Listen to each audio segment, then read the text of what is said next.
Hello everyone. Today is December the 2nd, 2016, when things just don't make sense. Nothing makes sense any longer as to the why of certain things. No matter where we turn, we are lost in the tide of apathy, anger, discrimination, etc. to such a point that we are losing any gains that were made historically by the people of all nations who fought for such freedoms.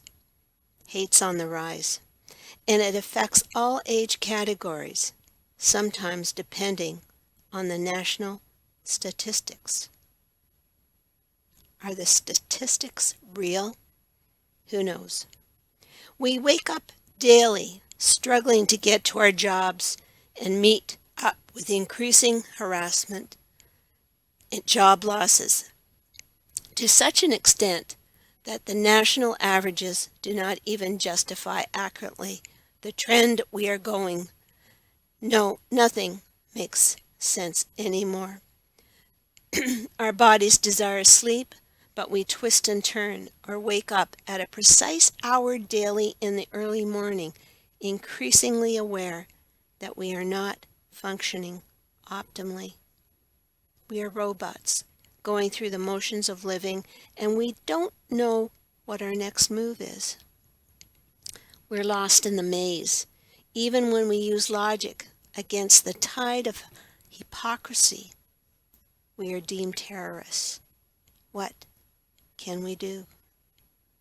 In my relentless pursuit of things that are outside of society's grasp, that inward journey, I learned to be analytical, for which some will decry this as being this or that.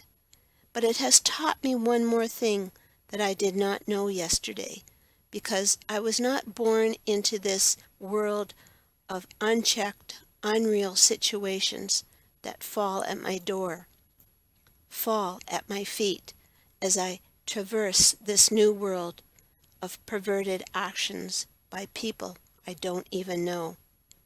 Harassed and demeaned, and yet for some reason I challenge them by that relentless spirit to know, even if I stumble through all the emotions and all the inward reactions, or the momentary anger. Yes, I get angry still sometimes, but I try to rein it in. I'm tired of those who hold me down with their fear tactics, and deep down I have this unfailing need to punch them if I could. But again, common sense holds me.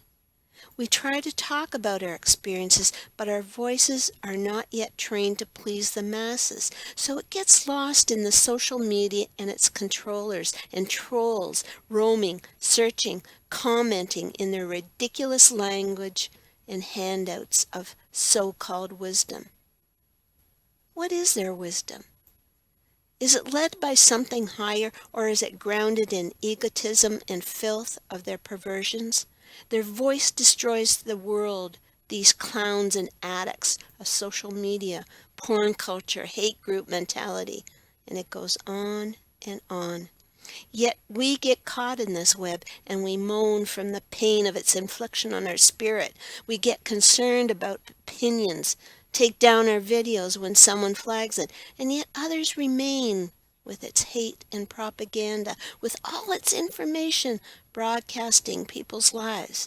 And yet one person who sweats and pisses over something they don't like because they get caught in the web of the camera of the one who watches their performances and death knell dances and antics.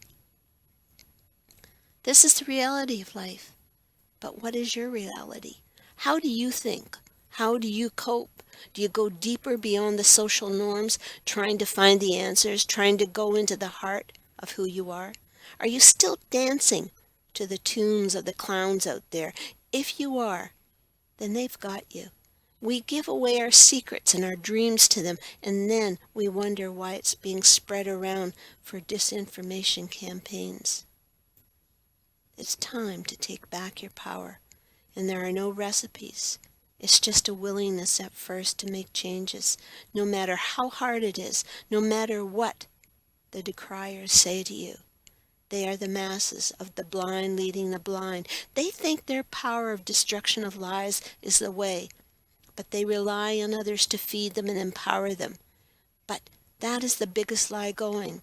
They are all slaves to their earth masters, poor things with a leash around their necks, followed, corrected, waiting for approval from those dream killers. Sad. It's really sad. I remember the scene from Avatar when Jake Sully first traverses the landscape of Pandora. And he's cast into a situation where he's fighting for his life. And he kills many animals in the process of saving his life.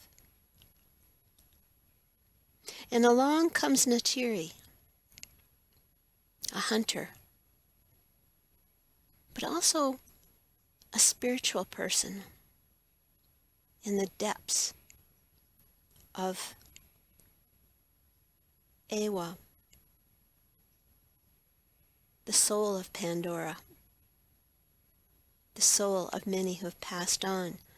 And she understands the magnitude of the killing of these animals.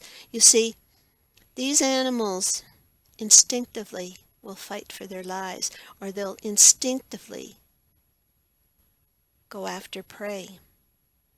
But there's a message there. The message is that when we kill others, maybe not physically, but by killing their dreams, killing their hopes, whatever it is, we also kill ourselves inwardly. We kill our soul. We kill the progress that we could make in any given moment.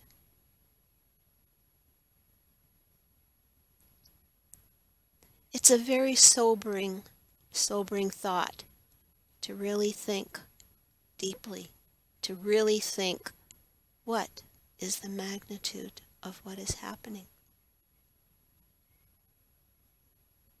That's my thought for today. To all TIs, stay safe.